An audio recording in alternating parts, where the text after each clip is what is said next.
Los humanos trazamos el mapa de todos los rincones del planeta. Exploramos selvas y desiertos. Fuimos al espacio, pero solo hemos podido llegar a 11 kilómetros de profundidad de la superficie. Solo una 50ª parte del camino hacia el núcleo terrestre. Ahora estamos a punto de llegar más profundo. Haremos un viaje al corazón del planeta para alcanzar la última frontera, donde los árboles se abren camino a través de rocas para encontrar agua, donde formas extrañas de vida habitan ambientes mortales y se construyen rascacielos sobre la arena, donde las minas alcanzan el tamaño de una ciudad y donde fuerzas enormes siguen dándole forma a la Tierra. Acompañaremos a científicos, ingenieros y aventureros mientras investigan, exploran y desafían los misterios que yacen debajo. Viaje al centro de la Tierra. Para llegar al centro de la Tierra, hay que hacer un viaje de 6.437 kilómetros a través de los 3 distintos estratos subterráneos. El primero es la corteza terrestre, un estrato superficial y frágil que tiene 32 kilómetros de profundidad. Imagínense que la Tierra fuera un huevo cocido. Los continentes son 3 veces más delgados que la corteza de este huevo y la corteza oceánica es aproximadamente 10 veces más delgada. La corteza contiene muchas cosas en una profundidad relativamente somera. Zonas de carbón, agua, sal, oro, plata y petróleo que se solapan. Lo interesante de vivir en la superficie terrestre es que sembramos las cosas o las extraemos de minas. Muchas de nuestras cosas provienen del subsuelo de diversas maneras. Bajo la corteza yace un estrato más grueso, el manto, un estrato de roca fundida turbulenta de 2.897 kilómetros. Por dentro, el planeta es una región de roca caliente que hierve a temperaturas y presiones que nadie se puede imaginar. A más de 3.871 grados, el manto se agita constantemente y fractura la corteza que está arriba en placas gigantes denominadas placas tectónicas. A diferencia de los otros planetas, las placas le dan forma a la Tierra.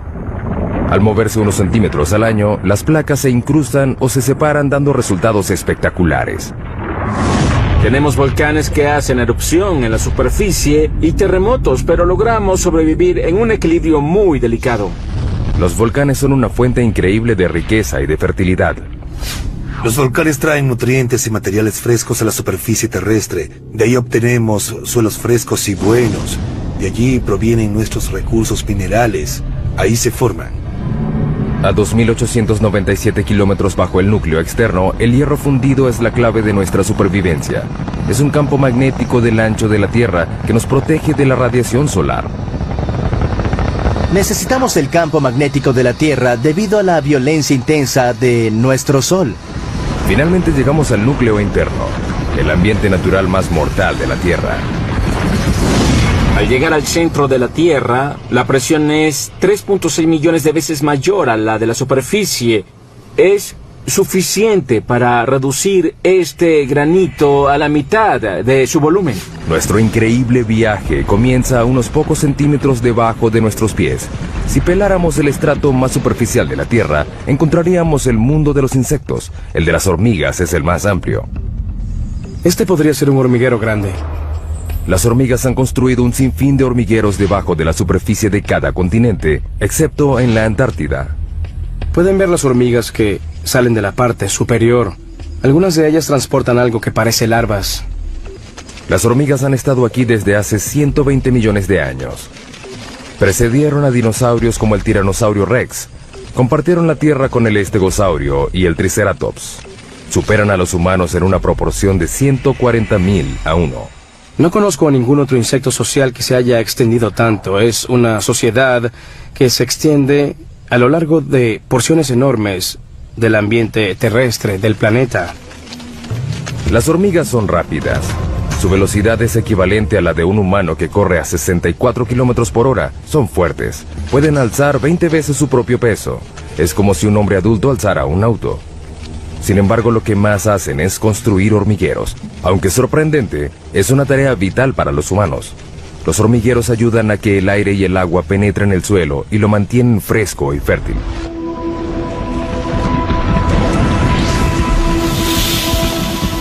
debajo de la zona de las hormigas, 2 metros bajo tierra. Londres, Inglaterra. A 2 metros bajo estas calles concurridas yacen las venas y arterias que transportan las necesidades de la vida moderna.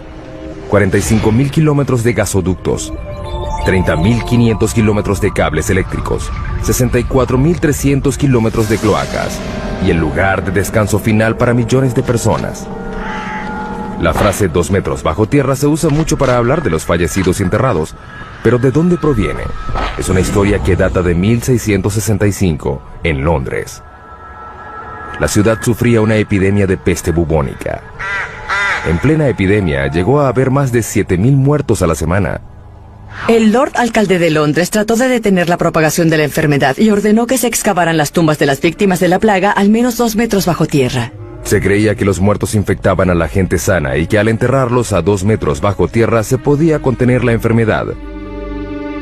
Luego, la gente supo que la plaga era transmitida en realidad por las pulgas que portaban las ratas negras. Finalmente, la epidemia de 1665 causó la muerte de 72.000 personas, 1 de cada 6 londinenses. La ciudad no descansó hasta que el gran incendio de Londres acabó con las ratas el año siguiente.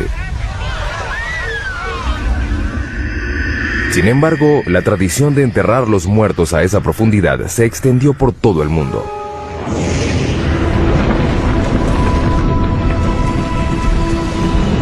Seguimos bajando.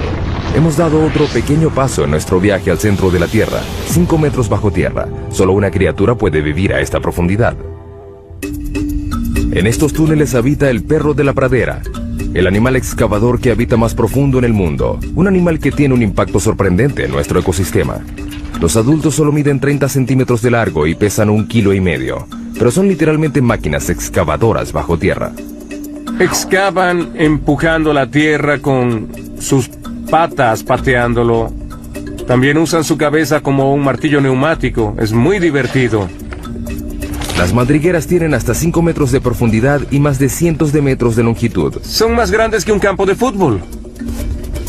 Además son muy complejas. El diseño tiene un sistema sofisticado de aire acondicionado.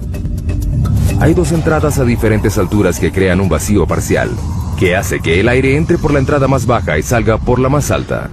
Es un sistema de madriguera muy complicado. No creo que se haya encontrado otro animal que tenga un sistema de madriguera tan complicado como este. Estas pequeñas criaturas tienen una importancia increíble para otros animales. Muchos animales dependen de los perros de la pradera para su supervivencia. Por ejemplo, estas madrigueras tienen un efecto significativo en la manera como el agua y los nutrientes circulan a través del ecosistema de las praderas. Ese pasto es más nutritivo. Las praderas se benefician de la presencia de estos perros. Sus excavaciones le llevan aire al suelo y su excremento ayuda a fertilizarlo. En el siglo XIX había más de 400 millones de perros de la pradera, pero los granjeros los consideraban alimañas y los eliminaban. Hoy quedan menos de 100 millones. Es una mala noticia para las áreas donde habitan. No son realmente parte del sistema de las praderas como lo eran hace 200 años, porque no hay suficientes para que tengan el impacto que se necesita para atraer a los búhos de madriguera o al bisonte. Por un lado, no son animales en peligro de extinción, pero las praderas, como deberían ser y como fueron hace 150 años, sí están en peligro. La próxima parada en nuestro viaje es a 15 metros de profundidad. En muchos lugares del mundo desaparecen las formas de vida superiores a esta profundidad. El suelo da paso a la roca. Comenzamos a encontrar carbón. El carbón se formó hace 300 millones de años. Fue un proceso que ocurrió una sola vez. El clima era más caliente y más húmedo que el actual. En las regiones ecuatoriales de la Tierra predominaba un pantano gigante. Los árboles caídos y la vegetación se descomponían en el suelo cenagoso y los sedimentos superiores los comprimieron en rocas. Hoy, el carbón genera 1/3 de la electricidad mundial. Se producen 7 millardos de toneladas al año. Los campos de carbón más grandes del mundo están en China, Rusia y los Estados Unidos. El estado de Pensilvania produce el 1% del suministro mundial. El pueblo de Centralia en Pensilvania una vez tuvo 1500 habitantes. Era una comunidad idílica de un pueblo pequeño. Podrías ir de un lado a otro y conocer a todos. Es un buen estilo de vida. Hoy es un pueblo fantasma por culpa de un accidente inesperado. En 1962 incendiaron a propósito la basura en un relleno sanitario al lado del cementerio del pueblo. Querían limpiar el vertedero del pueblo, incendiaron la basura y el incendio se extendió por una abertura en este laberinto de unas minas profundas de carbón que habían sido abandonadas. El incendio alcanzó una profundidad de 15 metros y se extendió por 2 kilómetros cuadrados. El área de una parte de Manhattan, y aún no se ha acabado. La antracita es el carbón que activa el fuego. Es un combustible lento y rico en carbono. Al ver la orientación del lecho de roca, se puede notar que se hunde de esta manera, creando un valle sinclinal. En la región de antracita, la mayor parte del carbón se encuentra en el valle. A 649 grados centígrados, el punto de fusión del aluminio, el incendio consumió el suelo y la roca hasta que no quedaron bases.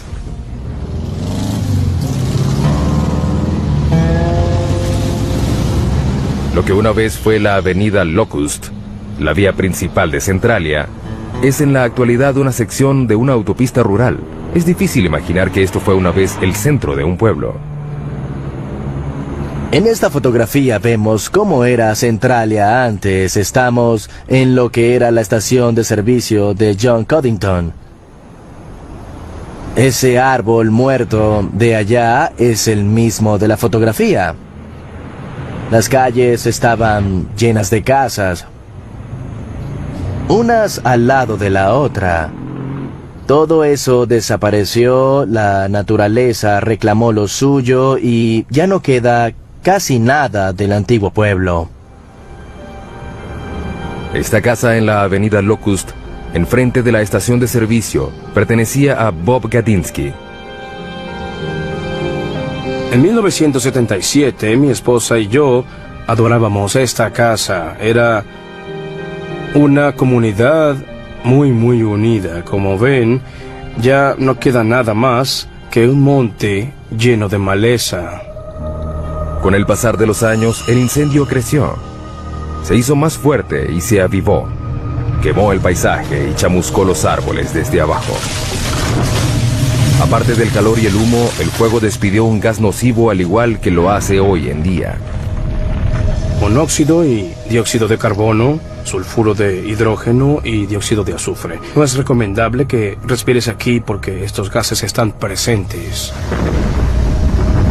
Cuando las calles comenzaron a desintegrarse, el gobierno federal entró en acción y en 1984 el Congreso financió la evacuación voluntaria.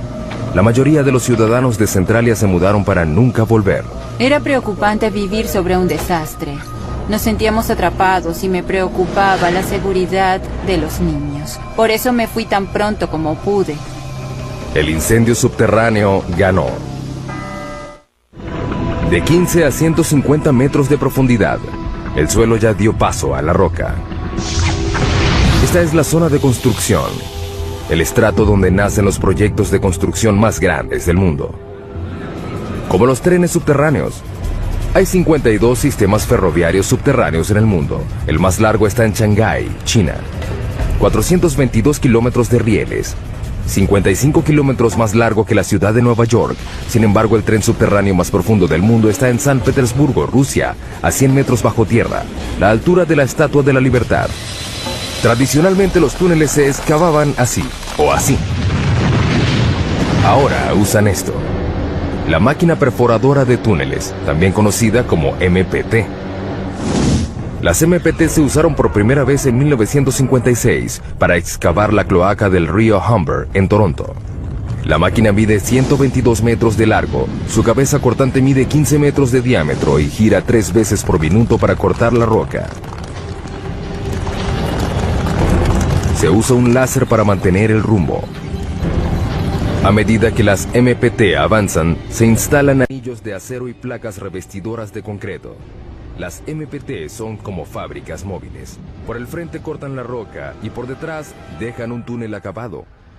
La MPT es el secreto tras alguno de los megatúneles del mundo, como el túnel de base del Gotardo, que comunica a Suiza con Italia a través de la cordillera más alta de Europa, los Alpes. El punto más profundo del Gotardo está a 2.438 metros, por debajo de los picos de las montañas.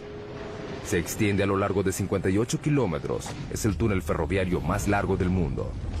La construcción comenzó en 1996. Se necesitaron 4 MPT para perforar 2 túneles paralelos de manera simultánea, de un extremo a otro, a través de 24 millones de toneladas de roca. Tardó 14 años. Finalmente, en octubre de 2010, se logró realizar la perforación final. Antes, los camiones tardaban 4 horas en ir de Zúrich, Suiza, a Milán, Italia. El túnel redujo la duración del trayecto en 90 minutos. Para los ingenieros que construyen túneles, la roca es una pesadilla que deben atravesar. Pero la roca también se utiliza para construir las bases de los edificios más altos del mundo. Nueva York, el hogar de los rascacielos más famosos y más antiguos del mundo.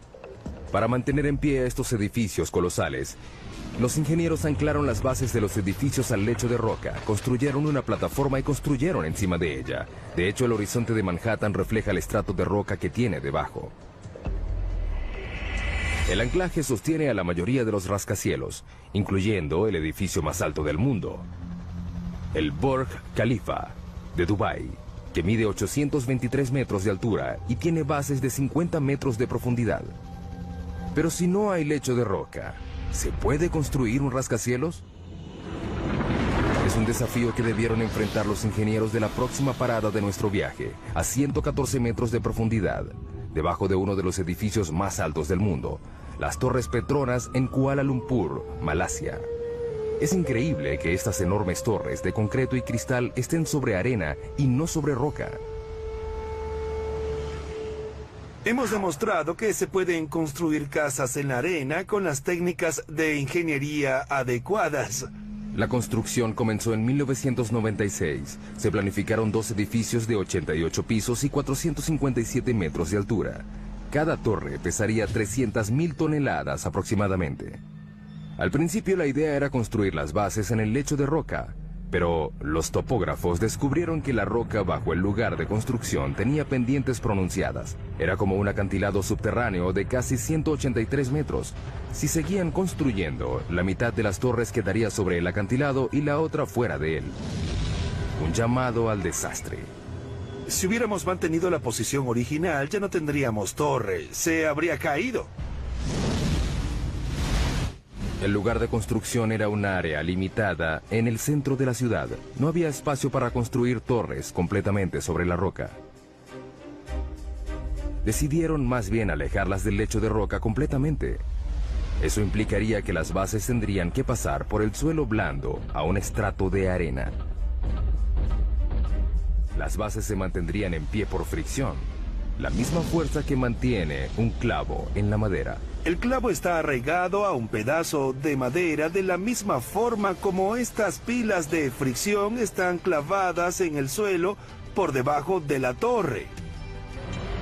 El equipo de construcción puso manos a la obra. Debajo de cada torre hundieron 104 pilas a 4 metros de distancia entre sí. Era un bosque virtual de concreto y acero. Algunas de las pilas tienen 114 metros de profundidad. En 2011 son las bases más profundas de cualquier edificio en el mundo. La ingeniería subterránea logró lo imposible. 2 torres de 457 metros de altura construidas sobre arena. Desde hace mucho tiempo, los ingenieros han recurrido a la geología para guiarse en su trabajo, pero la geología puede ser impredecible. El término roca da la impresión de que es algo fuerte, pero no siempre es el caso. La roca puede ser muy antigua. Esta roca tiene 1.6 millardos de años. Pero también puede ser vulnerable a un elemento muy simple: el agua de lluvia. A lo largo de millones de años, el agua de lluvia que cae sobre la roca hace que se deforme y se agriete. Estas fracturas pueden ser enormes. Aquí hay una gigante que se extiende por toda esta roca. Finalmente, el agua crea cavernas en las rocas por las que llega a inmensos lagos y ríos subterráneos. Más abajo, el agua satura la roca como una esponja. De hecho, puede haber entre 5 y 10 océanos de agua dentro de las rocas de la Tierra. El 99% del agua dulce líquida del mundo yace en el subsuelo. Las reservas más grandes están en China, Rusia, África y Estados Unidos.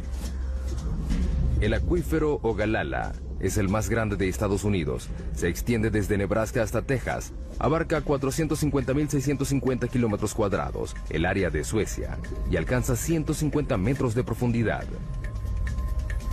Pero en muchos lugares del mundo, el agua subterránea se está acabando.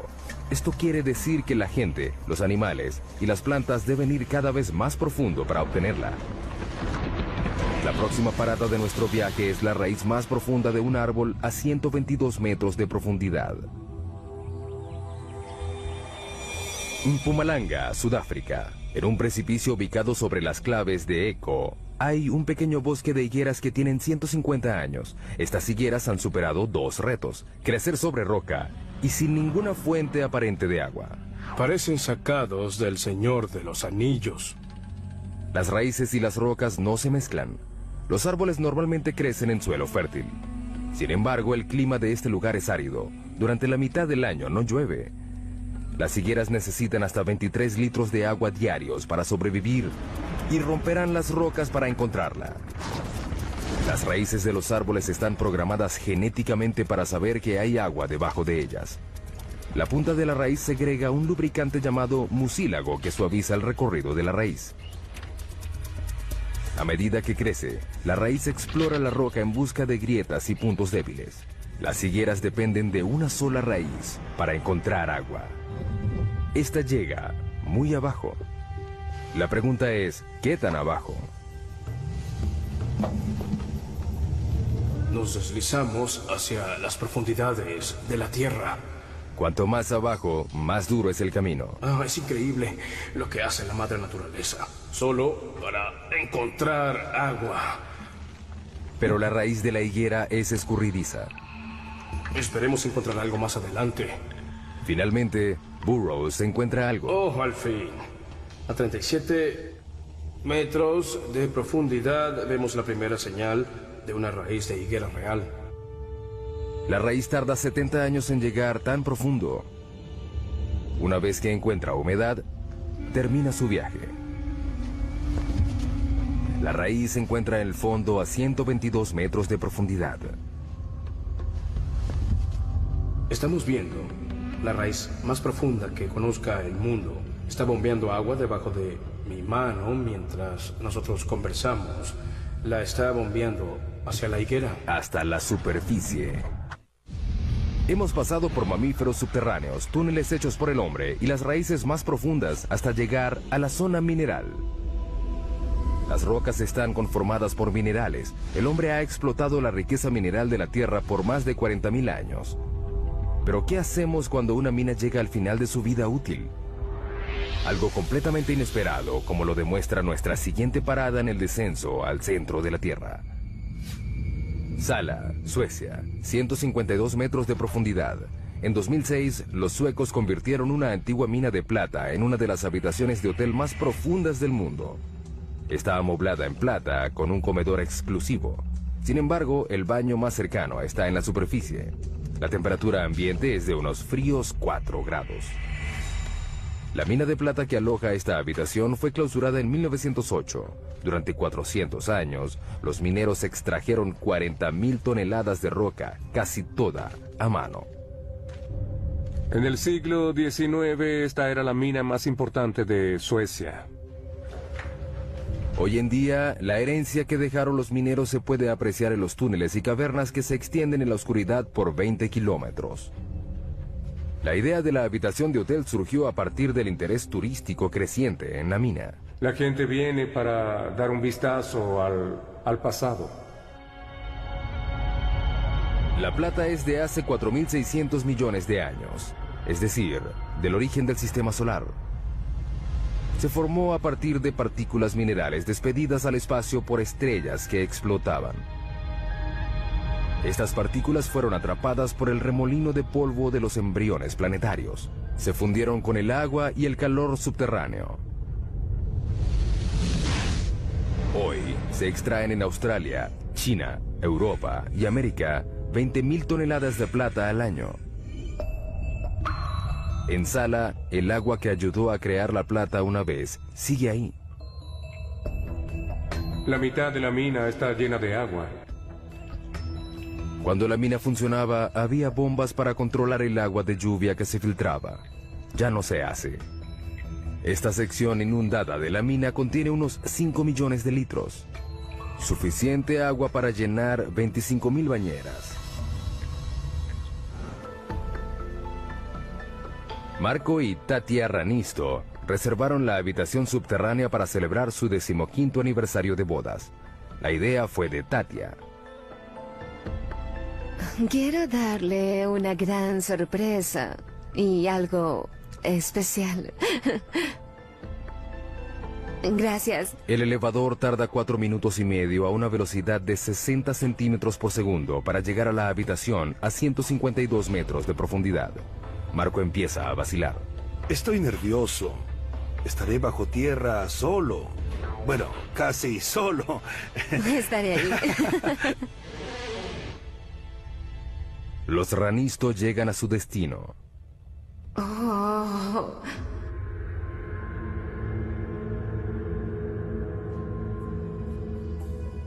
Puedo decir que es increíble. Marco seguía inquieto cuando se sentaron a cenar. Solo me falta el valor para dormir aquí. Al final logra pasar la noche. Una noche inolvidable. El agua subterránea es el agente principal de cambio en el subsuelo. No solo reacciona químicamente con los minerales, sino que también crea minerales como la plata. El agua puede derretir la roca, literalmente. Ciudad de Guatemala, 2010. Un temblor repentino hace que la mampostería se derrumbe. Cuando el polvo se despeja, solo queda un hueco gigante de 30 metros de profundidad y 20 metros de ancho. Desapareció una cuadra completa. La ciudad de Guatemala está construida sobre caliza porosa. El agua subterránea puede disolver la roca y dejar una capa superficial frágil que puede ceder sin ninguna advertencia. Es increíble que el colapso solo ocasionara una muerte.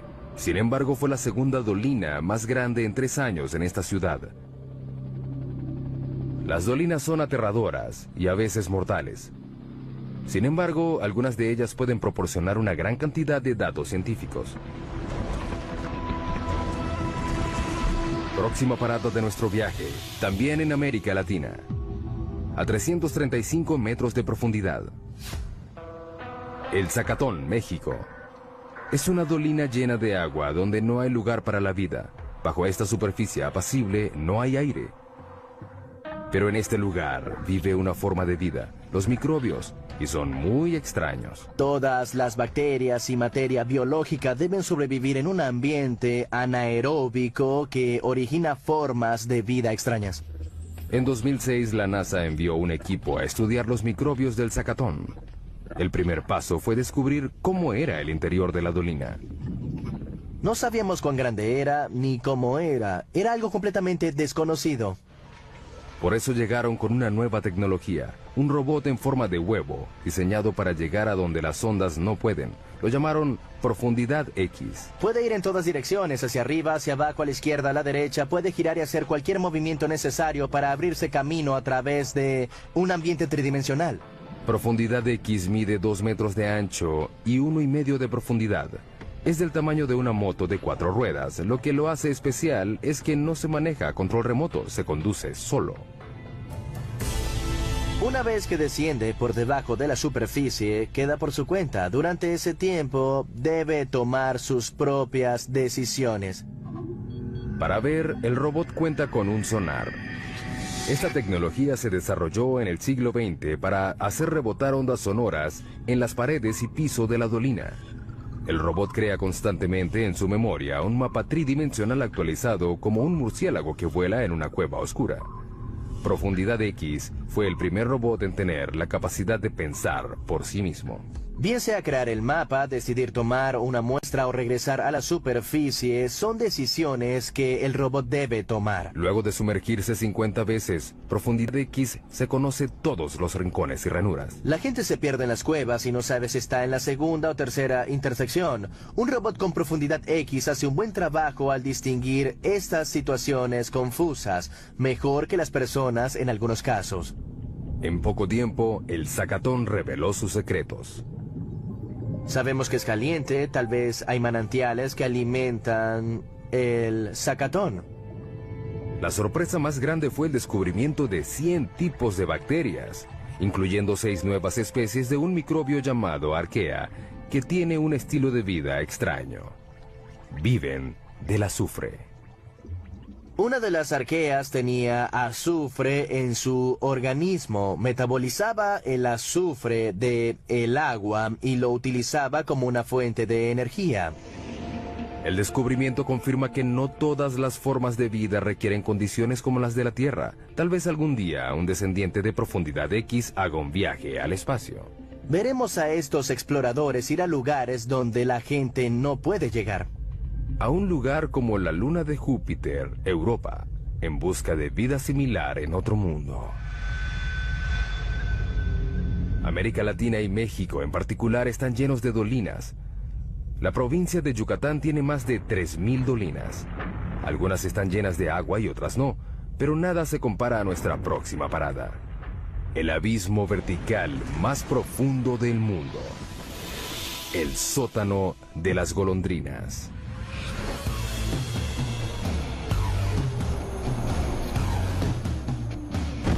Para cierto tipo de paracaidistas, este lugar representa un reto único. Te paras en el borde, miras hacia abajo y te lanzas. Sientes una corriente de aire.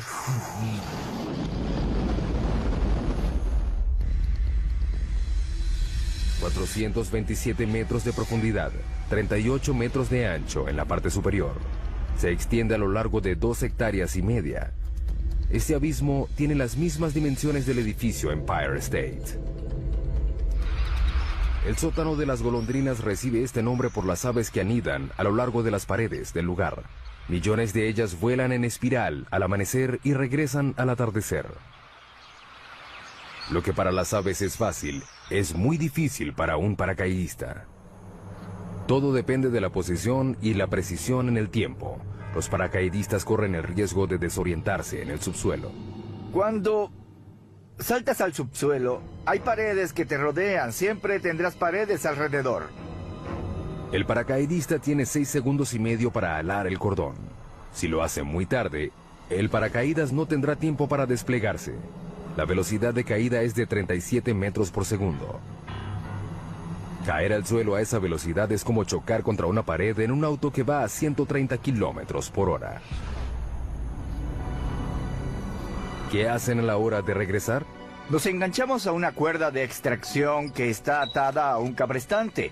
Podemos sacar a 2 paracaidistas en 10 minutos y repetimos el proceso. Seguimos descendiendo al centro de la Tierra y ahora buscamos minerales. Nuestra próxima parada es la mina de sal más grande del mundo que está en Ontario, Canadá. La mina de Sifto, ubicada a 549 metros de profundidad. La sal es un tipo de roca compuesta de sodio y cloro. Es lo que queda de los océanos antiguos que cubrieron una vez la Tierra y se evaporaron a raíz del cambio climático. Un adulto promedio necesita consumir una cucharada de sal al día para evitar enfermedades, caer en coma e incluso evitar la muerte. Por eso no nos debe sorprender que las primeras minas de sal se abrieron hace 14.000 años en lo que hoy en día es Austria. Los mineros extraen 260 millones de toneladas de sal al año en todo el mundo.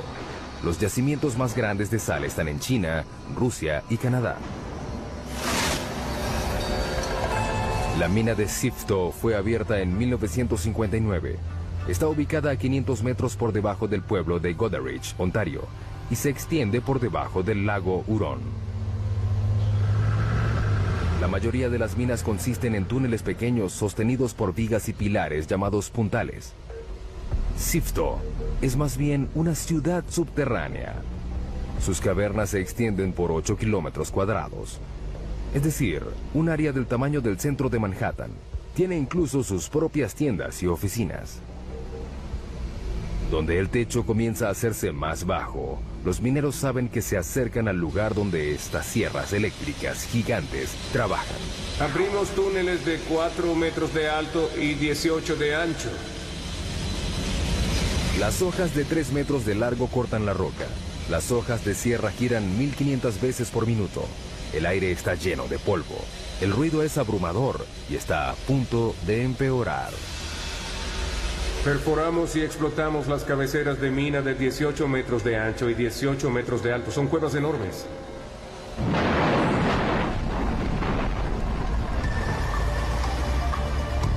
Camiones gigantes transportan la roca recién cortada a la mandíbula de un triturador hambriento. Los camiones descargan la roca a una velocidad de 10 veces por hora, 24 horas al día, 7 días por semana. En los 4 minutos que le toma al monstruo triturar la carga, pedazos de roca de 1/4 de tonelada se reducen a granos gruesos. La correa transportadora la lleva a compensación y descarga. Es un tanque grande que llena los baldes de sal que suben y bajan. Así sacamos la sal. Este gran tanque es de gran beneficio para nosotros. La tolva permite que todo el procedimiento se realice en el subsuelo. Se extraen entre 24 y 26 mil toneladas al día. Y podemos incluir más incluso. Esta mina produce diariamente suficiente sal para la mitad de la población mundial. Sifto cree que puede mantener esta producción durante otros 250 años.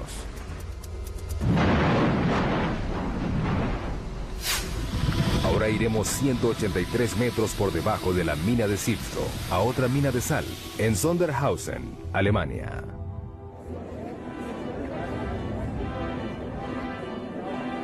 En esta mina se realiza un evento deportivo muy extraño.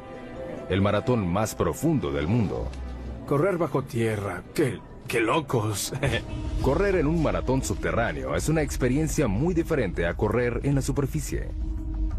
No te sientes libre. En el bosque se siente el viento, pero en el subsuelo no. Las condiciones son extremas. Por ejemplo, la temperatura. Por cada 18 metros que bajas en la corteza, la temperatura sube 1 grado. La razón de esto se remonta a hace 4.600 millones de años, al origen de la Tierra. La mezcla de los remolinos de gases y de partículas que formaron el planeta tenía polvo cósmico radioactivo. Cuando se comprimió en roca, liberó su energía radioactiva como calor y aún lo hace. Trabajar en esas condiciones es muy difícil, pero correr es peor. A una profundidad de 732 metros, los atletas deben tolerar una temperatura de 27 grados. Hace mucho calor. Estamos cerca del infierno.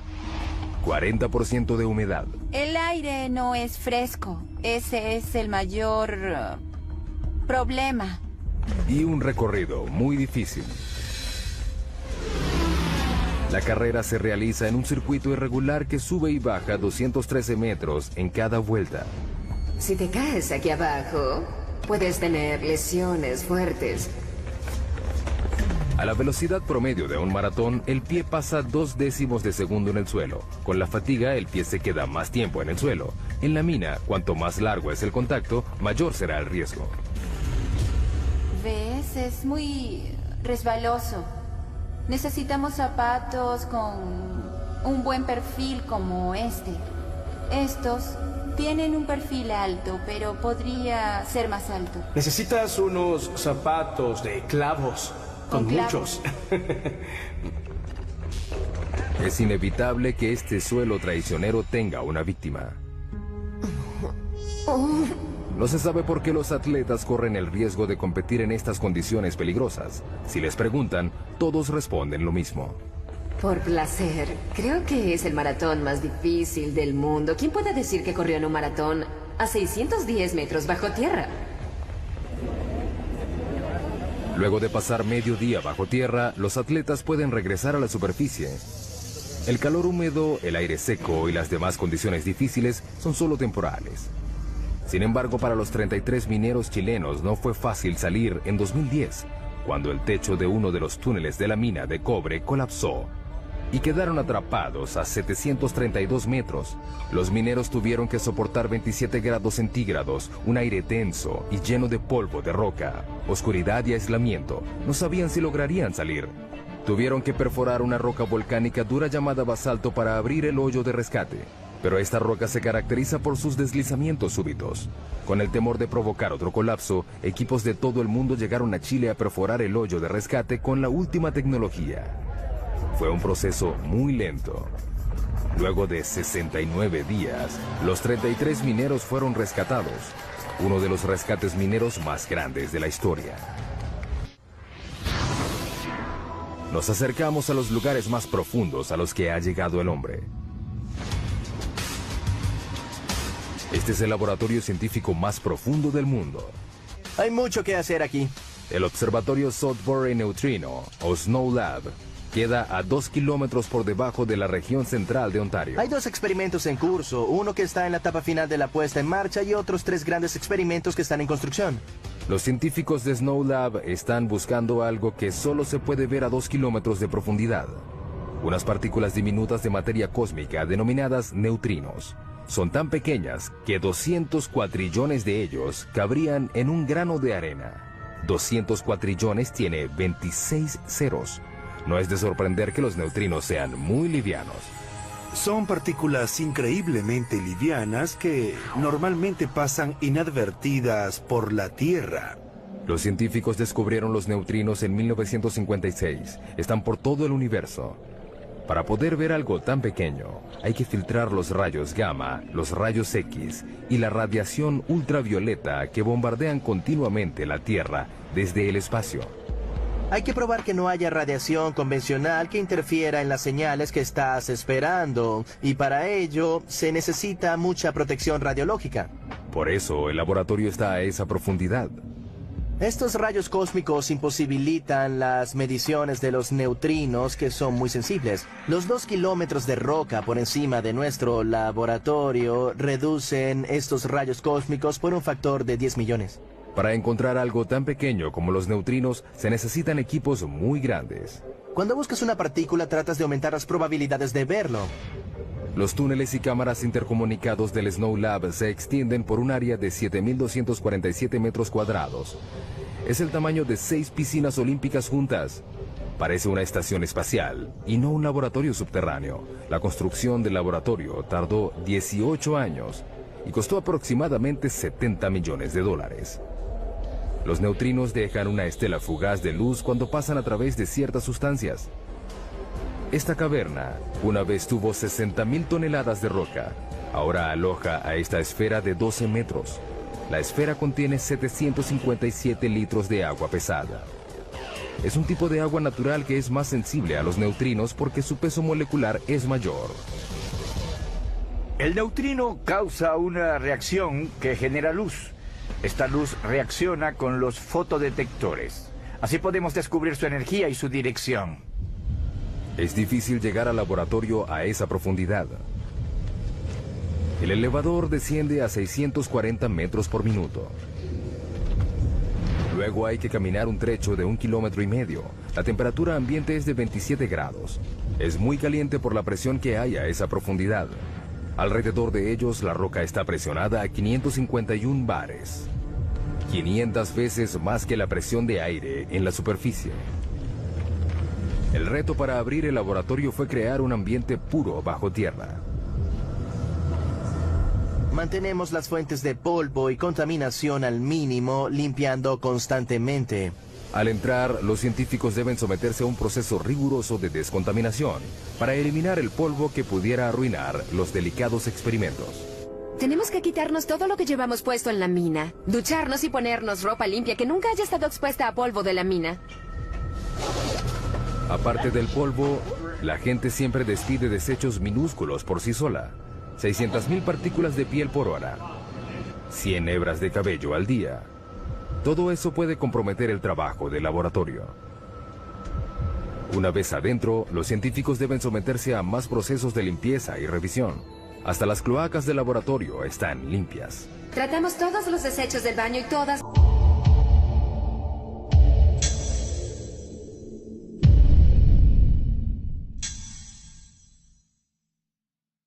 nuestras aguas residuales que provienen de la lavandería y las regaderas. Tienen bacterias especiales que reducen los desechos de manera orgánica y ni siquiera huelen. Nos gusta pensar que tenemos los inodoros más profundos del mundo. Es una comodidad que les agradaría a los exploradores subterráneos de nuestra siguiente parada en el viaje al centro de la Tierra. La madre de todas las cuevas a 2 kilómetros de profundidad.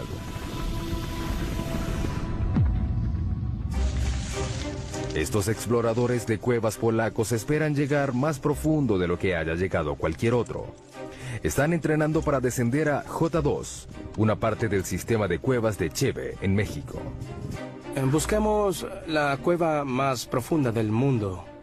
La erosión del agua de lluvia creó J2. El descenso implica grietas, caídas verticales y cámaras inundadas. Pasar por este camino subterráneo no será fácil. Tenemos que entrenar constantemente para poder lograrlo.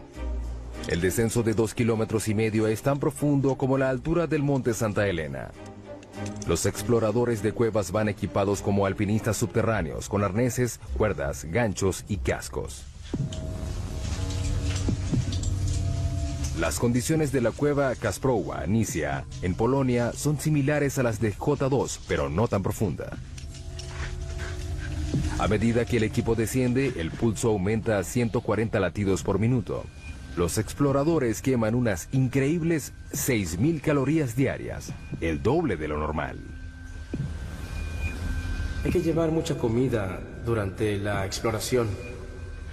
En la expedición real, cada explorador llevará más de 27 kilogramos de comida a un campamento base casi a la mitad del camino. Aunque es muy agotador llevar toda esa carga de comida a menos de 1 kilómetro, es vital. Simplemente se necesita llenar el estómago. Así es. A los exploradores de cuevas les encanta estar bajo tierra. Cuanto más angosta y pequeña sea la cueva, mejor.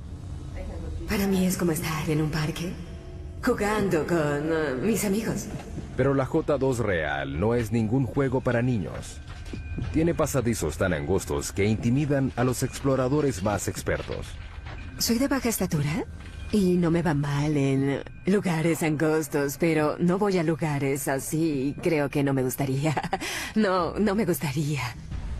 Para analizar las grietas, los exploradores necesitan emplear toda su experiencia y sus habilidades. Si caes 20 centímetros más allá, te quedas atascado en la grieta. Sería fatal, porque los rescatistas no pueden llegar tan profundo. El descenso continúa. Los exploradores siguen adelante. Vas a lo profundo. A medida que vas descendiendo, debes olvidarte de salir. Debes seguir adelante.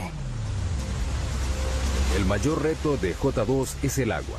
La cueva desciende a través de una serie de cámaras inundadas llamadas sumideros. Pasas 3 días gateando, saltando, escalando y descendiendo para llegar al pasadizo inundado de agua que debes atravesar con los equipos de buceo. Que comience el juego. Si llueve mientras están bajo tierra, el equipo corre el riesgo de quedar atrapado. En la última expedición a J2, 2 equipos quedaron atrapados en la cueva. Mientras el entrenamiento avanza, los exploradores ansían el regreso a México. Éramos un equipo de 6 personas, descubrimos la entrada de la cueva y sentimos que es nuestra. A esta profundidad hay agua y aire, pero no hay sol. Por eso, los exploradores de cuevas casi no encuentran seres vivos. Para buscar pistas sobre el origen de la vida en la Tierra, los científicos deben llegar más abajo, al fondo del mar. Por todo el fondo del mar hay agua que transporta vida microbiana. Cerca de la costa de Vancouver, Columbia Británica, el sumergible Alvin entra al agua. Para nosotros estos estudios son como las misiones Apolo. Alvin es un mini submarino de aguas profundas de 16 toneladas y 7 metros de largo.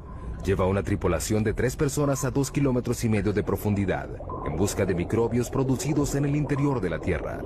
En la superficie no hay nada similar a los microbios. No podemos reconocer al menos el 75% del contenido genético de este tipo de vida.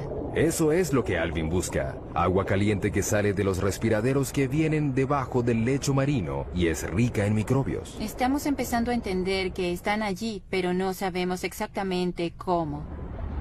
Los respiraderos pueden alcanzar temperaturas de hasta 400 grados. Son producidos por el movimiento de las placas tectónicas.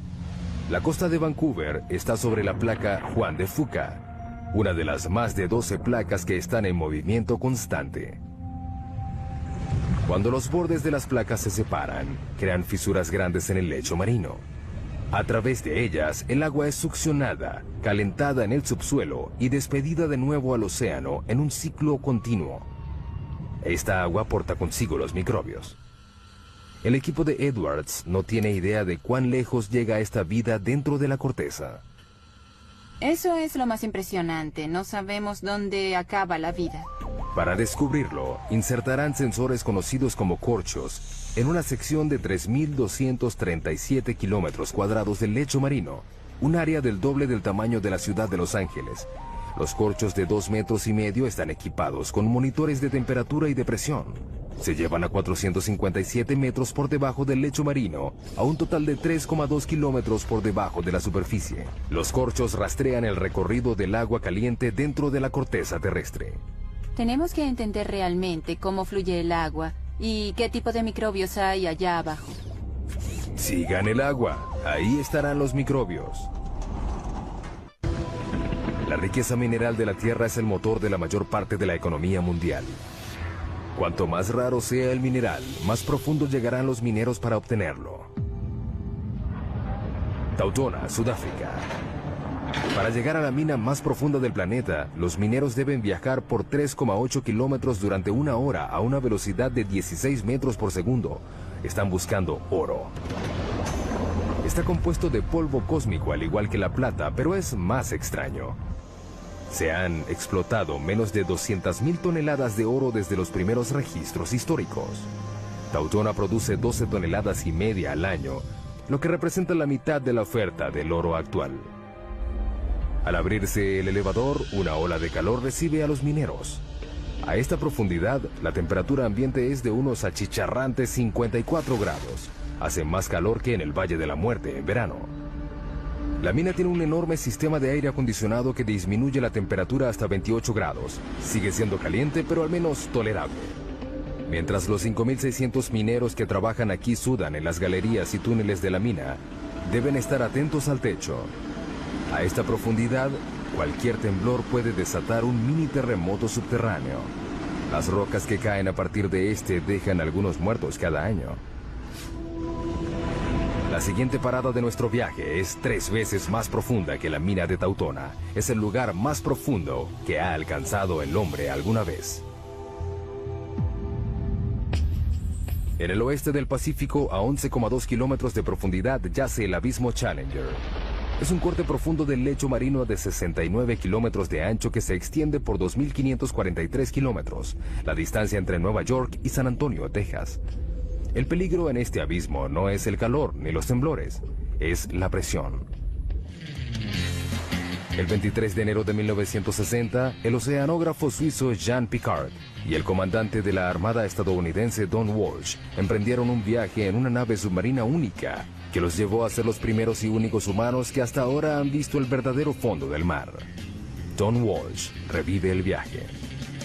Es el único sumergible que ha llegado al abismo Challenger y nadie ha regresado allí en casi 50 años. Por una buena razón. La presión a 11 kilómetros de profundidad es de 1.103 bares. Imagínense un dedo cargando el peso de 48 aviones Boeing 747. Para soportar ese peso, Piccard diseñó un sumergible llamado Trieste, de 15 metros de largo y 3,5 de diámetro. Pesaba 51 toneladas. Era del tamaño de un camión mediano y cargado. Para protegerse, la tripulación se sentó en una esfera de acero de 2 metros de diámetro que pesaba 16 toneladas. No había mucho espacio para estirar las piernas. Teníamos 481 litros para ambos. Ese es el tamaño de una nevera doméstica. No era algo malo, tomando en cuenta que el agua a esa profundidad estaba a 1 grado. La temperatura dentro del casco se aproximaba a la de una nevera doméstica también. Para poder flotar, el Trieste estaba suspendido de un flotador. Era una especie de globo submarino. A diferencia de los globos aéreos, el equipo no podía usar helio para este. Optaron por otra cosa. Todos sabemos que el petróleo es más liviano que el agua. Por eso el Trieste usaba gasolina. Se necesitaron 85.171 litros de gasolina para hacer flotar la nave. Suficiente gasolina para llenar los tanques de 500 autos. 8 de la mañana, hora cero. Comienza el descenso. Era un proceso lento y cauteloso. El tamaño y la posición de las ventanas de la cabina del Trieste dificultan la visión. Esta es la ventana principal. Es una pieza gruesa de 18 centímetros de plástico acrílico. Hay una escotilla del otro lado de la esfera que tiene una ventana más pequeña. También hay una ventana en el tubo de entrada. A 201 metros, el Trieste se sumerge en la oscuridad. Hasta aquí penetra la luz solar. Pero a los 914 metros, la naturaleza acude a ayudarlos. Lo único que ilumina el abismo es la bioluminiscencia de los animales y el plancton. Estos tienen fuentes de luz como las luciérnagas. Es como una nevada al revés. Transcurre otra hora. Luego ocurre un problema. Hubo un ruido fuerte a los 6 kilómetros. A 6 kilómetros bajo el agua, Walsh hace una prueba diagnóstica.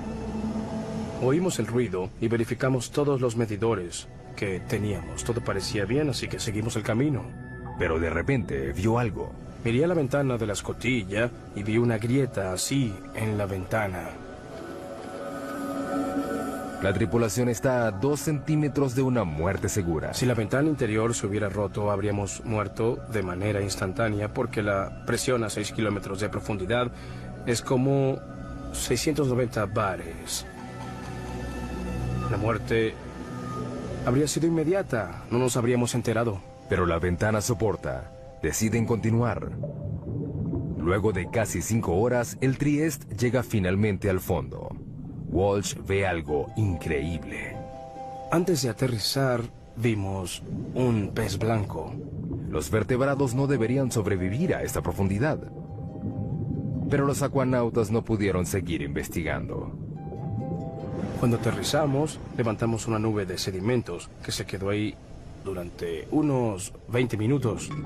El limo del lecho marino lo cegó. Era como estar en un vaso de leche. No tuvieron otra opción. No podíamos ver nada ni tomar fotos. No se despejaba, así que decidimos regresar a la superficie. Para que el Trieste pudiera regresar, Walsh controlaba el peso quitando el lastre. Teníamos 2 tinas de lastre llenos de bolas de acero. Al fondo de la tina había un electroimán. Las esferas seguían en la tina cuando el imán estaba encendido. Al quitarles la electricidad, salían. Con el movimiento de un interruptor, el Trieste inició su ascenso a la superficie y a la historia. 11,2 kilómetros es el límite de la exploración humana. Estamos a 1/3 de nuestro viaje a través de la corteza terrestre. El hombre se retira y entran las máquinas. Todos los científicos usan herramientas que les permiten explorar sitios a donde no han llegado. Telescopios, microscopios, pero los geólogos tienen un problema particular. No les puedo decir que hay 30 centímetros por debajo del suelo en el que estamos parados porque no puedo ver a través de la roca. La solución parece obvia: perforar y mirar. Pero ese enfoque está minado de problemas. Península de Kola, noroeste de Rusia, 1989. En un lugar azotado por el viento y que rodea el círculo polar ártico, los científicos se embarcan en un plan ambicioso. A un alto costo se perforó un hoyo profundo para tratar de llegar al límite entre la corteza terrestre y el manto. Son 35 metros de profundidad. Para reducir la fricción, utilizaron un método de perforación nuevo. En vez de hacer girar toda la sarta, ahora solo gira la mecha bien lubricada, con lodo y aceite. A 6,4 kilómetros encontraron fósiles de plancton antiguo de 18 millones de años en un estado de preservación sorprendente. A 11 kilómetros encontraron roca de 4.400 millones de años. El zircón, el mineral más antiguo del planeta. Pero con cada metro que perforan, la temperatura aumenta. A los 12 kilómetros la temperatura alcanza 299 grados. La perforación se detiene de repente. La temperatura aumenta rápidamente a medida que entras al planeta. Cuando perforas hoyos muy profundos, el metal de tu taladro comienza a derretirse. Durante los 14 años siguientes se intentó reanudar la perforación, pero todo fracasó. No tenemos equipos ni los materiales que soporten las temperaturas y las presiones que hay a decenas de kilómetros de profundidad. El hoyo súper profundo fue abandonado en 2003. ¿Qué hacen los geólogos si no pueden perforar? Pues usan sus oídos. No vemos lo que hay dentro del planeta, lo escuchamos. Estos ecógrafos se conocen como sismógrafos y siguen los sonidos hechos por el movimiento de las rocas en el subsuelo. Literalmente escuchan los terremotos. En promedio, hay un terremoto de magnitud 6 o más cada 3 días. Hace que todo el planeta tiemble. Las vibraciones cambian según la densidad de la roca. Estos son datos que los geólogos pueden leer. Hemos podido crear imágenes tridimensionales de todo el planeta mediante el seguimiento de miles de sismos hechos con miles de sismógrafos durante muchos años. Todo el mundo depende de los recursos que están bajo nuestros pies.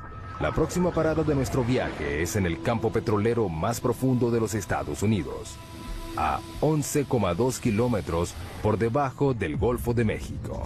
Cuando están en operación, más de 6.000 plataformas petroleras explotan las costas de Texas y de Luisiana con la capacidad de suministrar el 25% del petróleo estadounidense. Pero no es fácil de encontrar. Está a 1,5 kilómetros bajo el agua y a 10 kilómetros dentro de la roca. A medida que se va dificultando el hallazgo de petróleo y gas, se van perforando hoyos cada vez más profundos en aguas cada vez más profundas. Se está desarrollando una revolución en la perforación en aguas profundas en las costas de Egipto, África Occidental, Brasil y el Golfo. Es impresionante que tengamos la tecnología para perforar tan profundo. Pero la tecnología tiene limitaciones. En la primavera de 2010, una plataforma llamada Deepwater Horizon perforaba un pozo relativamente somero de 7 kilómetros de profundidad en el campo Macondo, a 80 kilómetros de la costa de Luisiana. 20 de abril, 10 de la noche, la plataforma es sacudida por una explosión. A 56 kilómetros de distancia se avista una bola de fuego. Mueren 11 trabajadores petroleros y hay 17 heridos.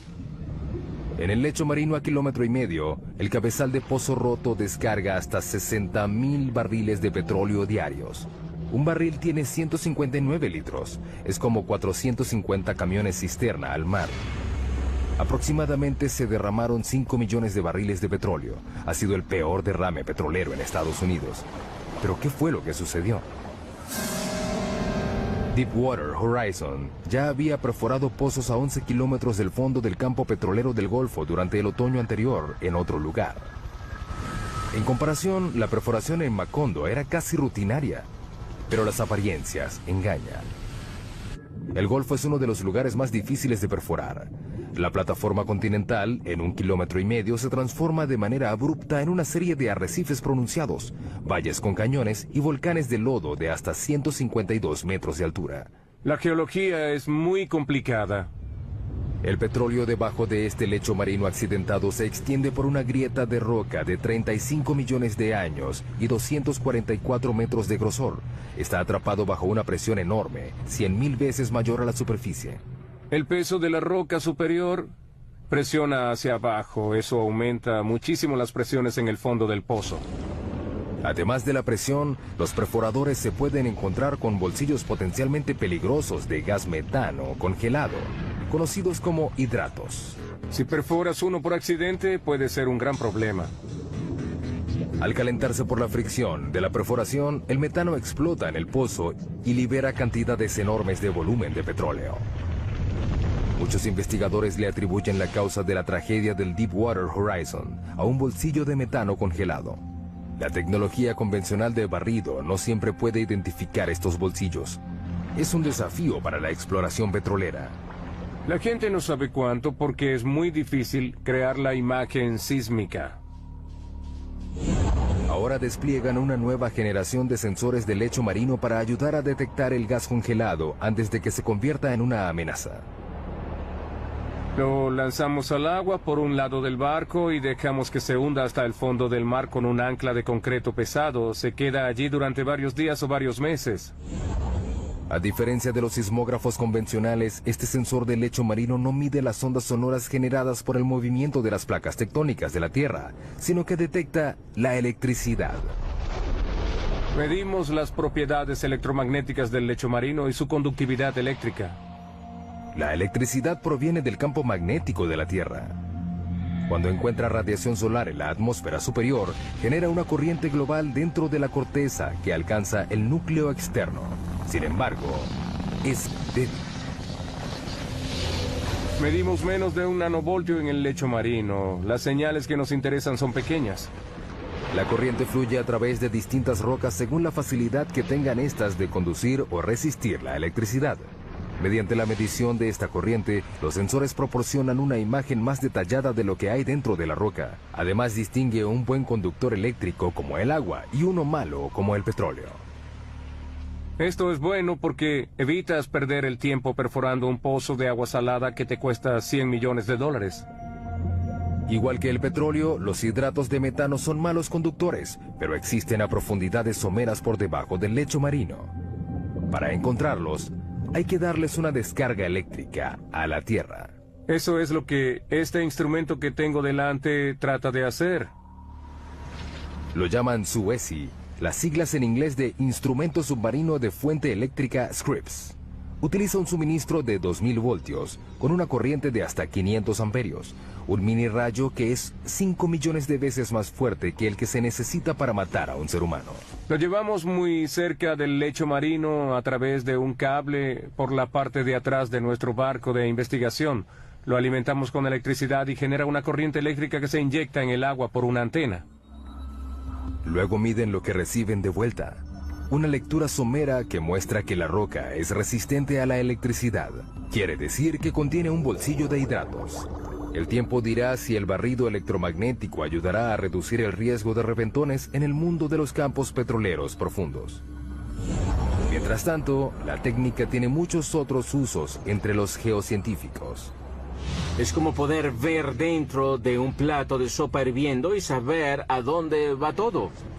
Y revela muchas cosas sobre el movimiento de rocas en el interior profundo de la Tierra. Con las imágenes de alta resolución de estos sismogramas, podemos detectar los detalles de lo que sucede dentro del planeta. Algo inimaginable hace 10 o 20 años. Estamos casi a la mitad de nuestro recorrido a la corteza. Casi 5 kilómetros más profundo que cualquier humano haya llegado. No es un lugar amigable.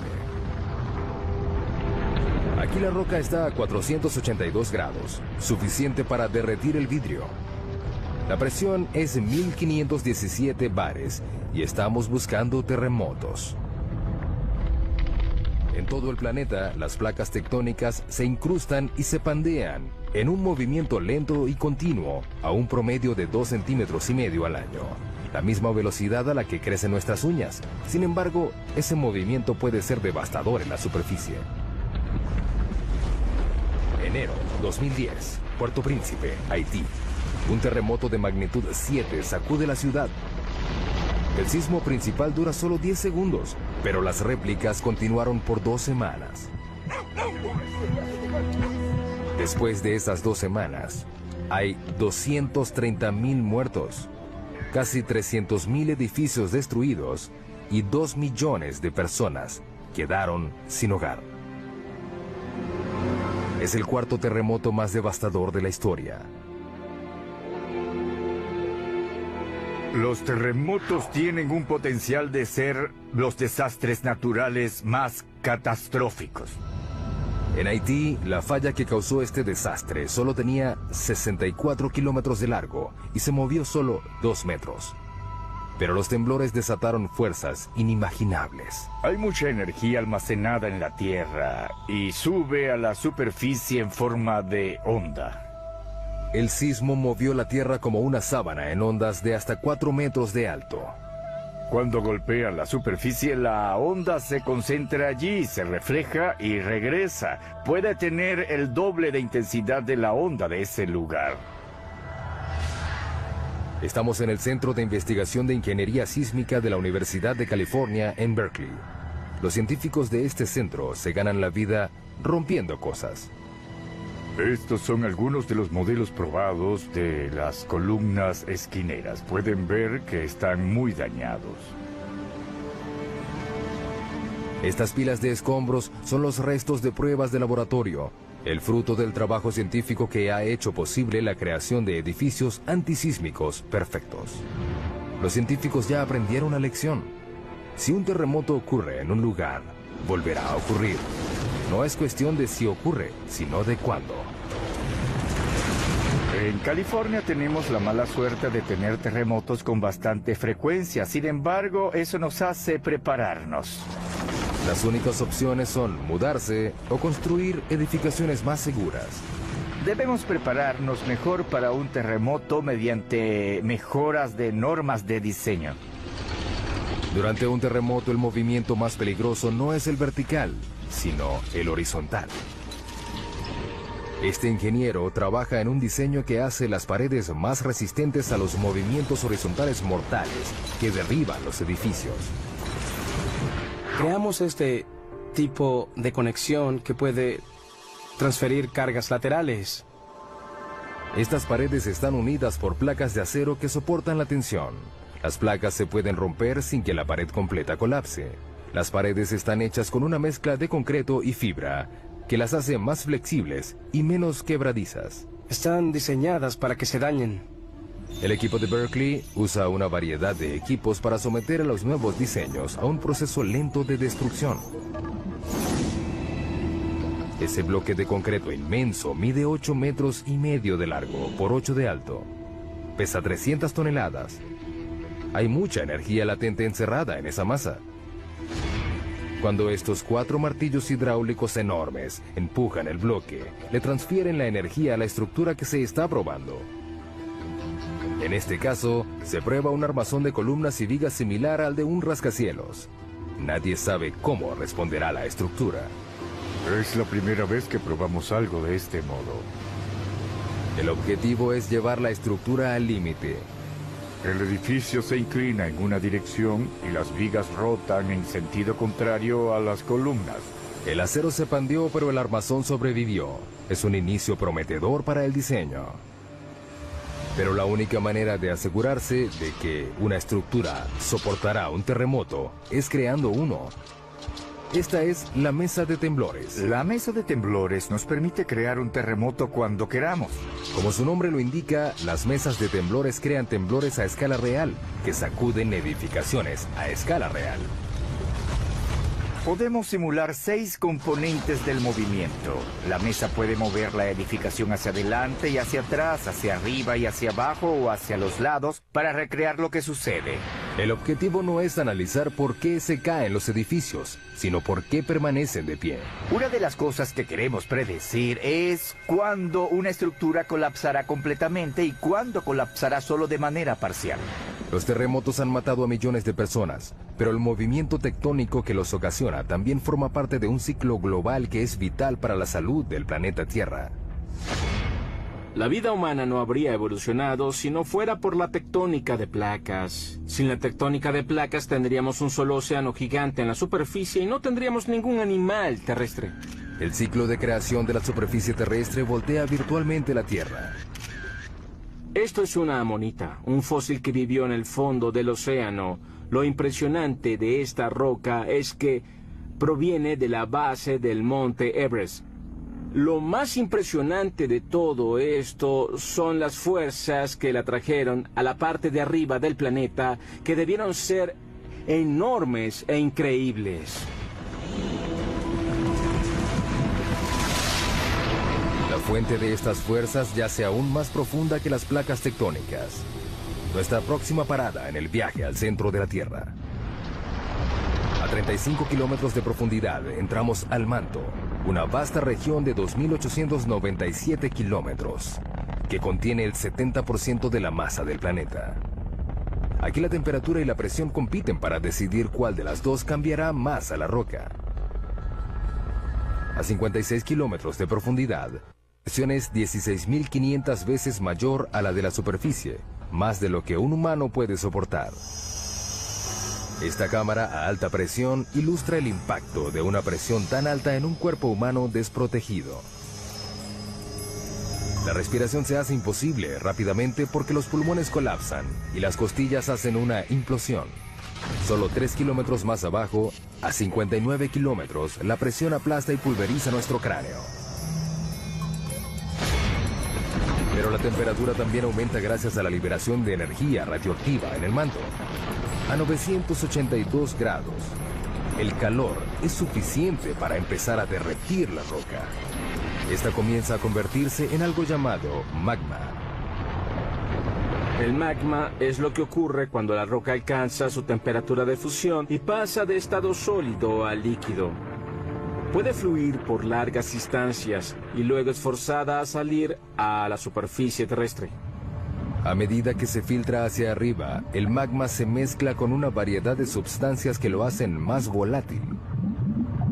El magma es una combinación fascinante de roca fundida y gases disueltos como agua y dióxido de carbono. Justo debajo de la superficie, el magma acumula en esos vacíos en la roca que los científicos denominan cámaras.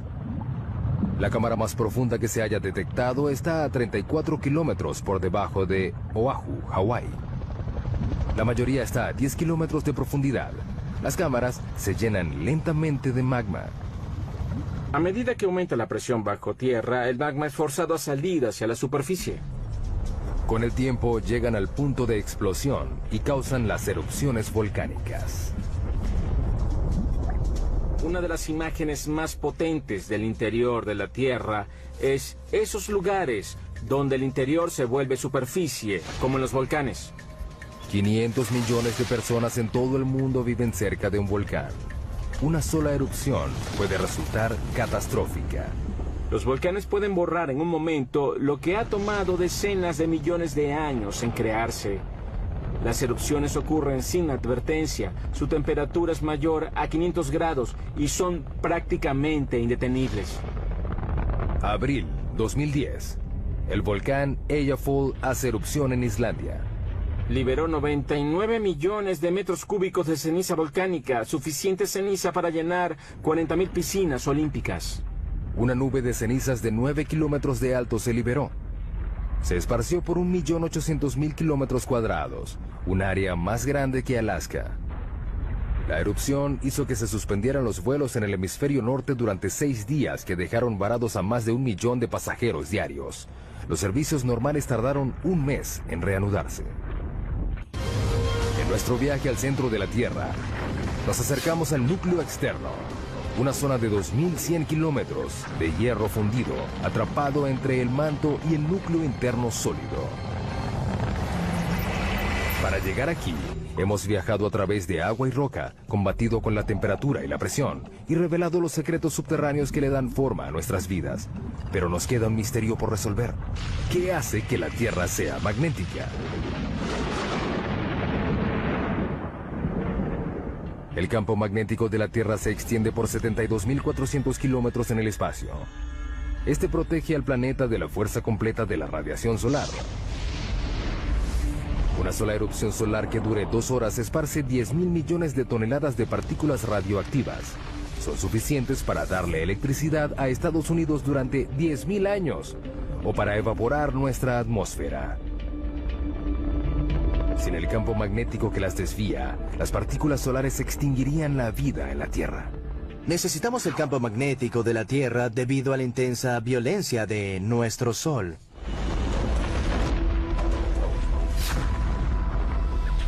El campo se origina en el núcleo externo rico en hierro. Nuestra próxima parada a 2.897 kilómetros de profundidad. Aquí la temperatura es de 4.427 grados, suficiente para superar la presión rígida y fundir el hierro. A medida que se mueve, el hierro fluyente genera electricidad. Los científicos denominan esto como el efecto dínamo. El efecto dínamo consiste en generar campos magnéticos a partir del movimiento. Pero uno de los grandes misterios es cómo los movimientos del hierro fundido que está bajo la superficie genera un campo magnético. No sabemos cómo la turbulencia del metal líquido origina un dínamo. Es un movimiento de convención turbulento y desordenado. Esta esfera gigante puede darnos algunas respuestas. Es un modelo mecánico de la Tierra. Es parte de un experimento de la Universidad de Maryland que busca descubrir por qué la Tierra es magnética. La esfera tiene 7 metros de ancho, pesa 23 toneladas y rota a una velocidad máxima de 130 kilómetros por hora.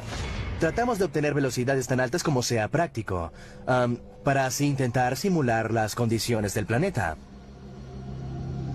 El núcleo externo está hecho del mismo material de la esfera, el hierro, un buen conductor eléctrico. El núcleo interno ya es magnético, pero es débil. Nadie sabe exactamente por qué, pero al igual que un dínamo gigante, la corriente que se mueve a su alrededor crea un campo magnético. Por supuesto, Lathrop no puede reproducir las condiciones reales del núcleo externo. No podemos ir al núcleo, por eso no podemos ver directamente qué sucede. Pero cree que puede aproximarse. Debe llenar la esfera de 3.220 metros cúbicos de un líquido. Hasta ahora solo ha usado agua, pero ha planificado usar sodio líquido hirviendo. El sodio es inflamable, debemos manejar los riesgos de incendio con cuidado. Pero es lo único aparte del hierro fundido que puede hacer el trabajo. El sodio tiene la ventaja de que se derrite a una temperatura relativamente baja y es un excelente conductor comparado con el hierro líquido. La esfera es el último de una serie de experimentos. Comenzamos construyendo experimentos del tamaño de la mano, que luego pasaron al tamaño de una pelota de básquetbol y luego del tamaño de, no sé, una pelota de medicina. Es el más grande hasta ahora, pero al igual que el campo magnético de la Tierra, nadie sabe cómo funcionará el experimento. Ninguno de los experimentos previos generaban su propio campo magnético. Ahora tenemos todos los ingredientes que se necesitan para un dinamo.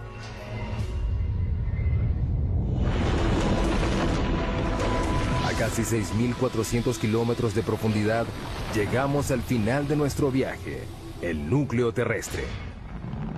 Es una masa de hierro de 2.400 kilómetros de ancho y un área superficial un poco mayor a la de América del Sur. La temperatura de este lugar no es tan caliente como la de la superficie solar, pero el peso de todo el planeta presionándolo hace que el hierro permanezca rígido. La presión es muy intensa, es 3,5 millones de veces más que la presión de la superficie. La misma convección que ayuda a generar el magnetismo también empuja el calor hacia la superficie, enfriando el núcleo en el proceso.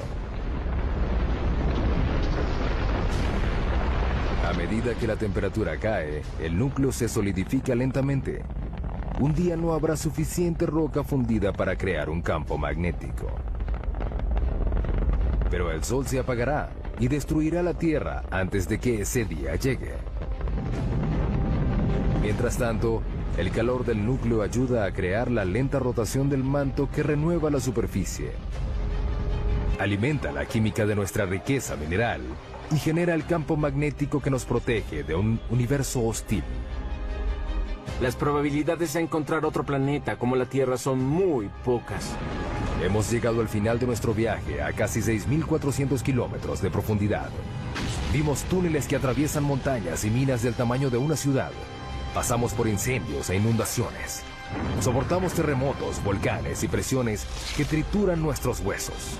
Finalmente descubrimos el secreto más profundo de la Tierra, que lo que ocurre debajo es lo que realmente la mantiene viva.